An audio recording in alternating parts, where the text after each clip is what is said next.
Reality is what we agree it is. This strange way of thinking has continuously gripped my attention as more and more time passes, as well as the idea that the world is generated, at least to a large extent, by a collaborative effort. We try to treat reality as if it was something unchanging, beyond our own selves and the influence of our subjective experience.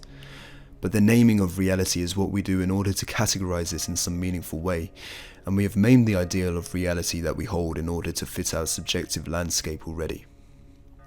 Anyone who has reflected even a little will know how blind we are to this idea of objective reality. Blinded by our anger, our fears, our fatigue, our inability to comprehend, our desire for a reality beyond what is really there. But just how tainted does our conception of reality become? What conceptual space have we left unarticulated and forgotten when we condense its meaning into a single word? My curiosity for this was sparked during a mushroom trip I took with two of my friends this summer. I recall looking at my two friends sitting across from me and recognizing the vast and unassailable distance that existed between the essence of my mind and the essence of theirs. My empathy could draw me ever closer to them, yet their spirit, their wills and their selves were something ever distant from me.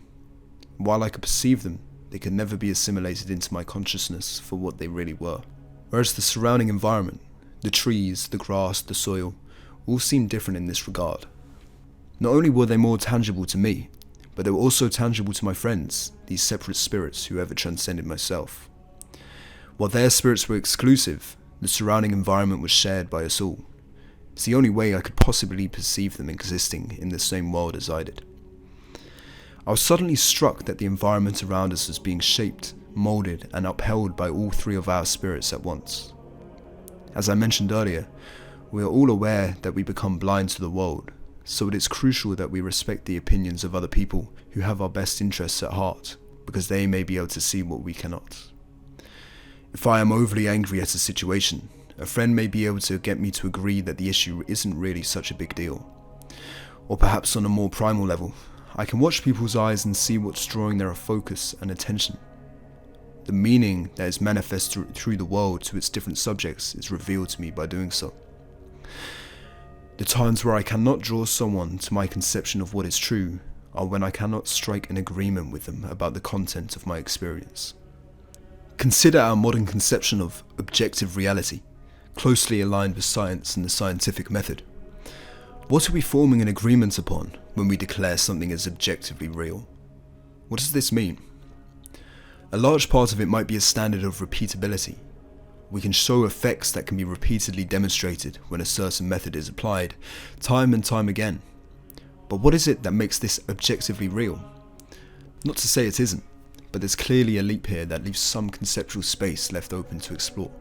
We'd like to call the phenomena that manifest repeatedly and consistently objective because they are common to everyone, or at least everyone that fits within the category of sane. Reality has become that which is consistent only because the significance of this reality can be agreed upon by the sane. To stress, it is the significance of this reality that is agreed upon, not its nature, hence why philosophical materialists and idealists can co-inhabit the world in largely the same way, despite their differing philosophies. Clearly, we would like to call the schizophrenics' hallucinations divorced from reality, despite the fact that their hallucinations are a conceptual product of nature in much the same way that our tainted perceptions of the world are. The schizophrenic's experience is a result of the wild human and his brain, creating imaginative fantasies and mapping meaning onto the world, just as our experiences also. We exclude the schizophrenic's experience, as well as our own delusional experience, since we disagree with their contents. They're not useful to us, and they're not useful for our aims. But here is where it all gets very, very spicy. These agreements that we make, between what is real and what is not, based on what is useful to us, we do so not so much between individuals, but between ourselves and a cultural spirit. The extent to which we sacrifice our own delusions and move away from the schizophrenic is the extent to which we move closer towards the central principle of the culture.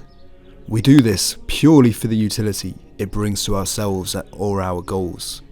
Within this culture is a conception of what makes someone good, What makes someone deserving of the support of society, and what makes someone deserving of being excluded from the society? This is something that could only be developed from the agreements of countless generations of our ancestors, in intense dialogue, war, and competition. If you tend to be one who would like to think that the strange ways of our ancestors were crazy or schizophrenic, or divorced from reality, look no further than your agreement with the culture as the source of your own harmony with your reality. When shamanic tribes talk about ancestral rituals where they speak to ancestral spirits, they do so not because they are crazy, but because they are in a dialogue with the agreements of the culture, the voices of merit and influence from the past that continue to speak forward to the present. This goes far, far deeper than just a simple metaphor. It truly is real. So real that these tribes are able to experience these voices of their ancestors in visions where they see their bodies and see their old ancestors actually communicating with them in person. Reflect on how dissimilar the consciousness of children is when contrasted to an adult. What development does the child go through to reach this stage of maturity? They learn through a number of social games and realizations that help them come to terms with abstract ideas and their own bodies and their own capabilities and their own roles within the societies and their stories that they inhabit and the meaning that imbues their life. Every realization you come to is an agreement with yourself and the spirits that you listen to and that you heed to. There is a part of you that sees a reason to form a new belief, and it has to negotiate with the parts of yourself that are stuck in the past so that they can let go and renew their goals and their focuses. Everything is imbued with a meaning. The potential for beliefs to change the way in which we perceive the world is drastic. The Christian's world can be completely transformed by the idea that there is a divine meaning behind everything he seeks to create from its goodness. As a result, we are given the political systems we have, the architecture we have, and the societies that we have now. The Buddhist world is transformed by his belief in his unity with everything. He refuses to be perturbed by even the most extreme of physical circumstances.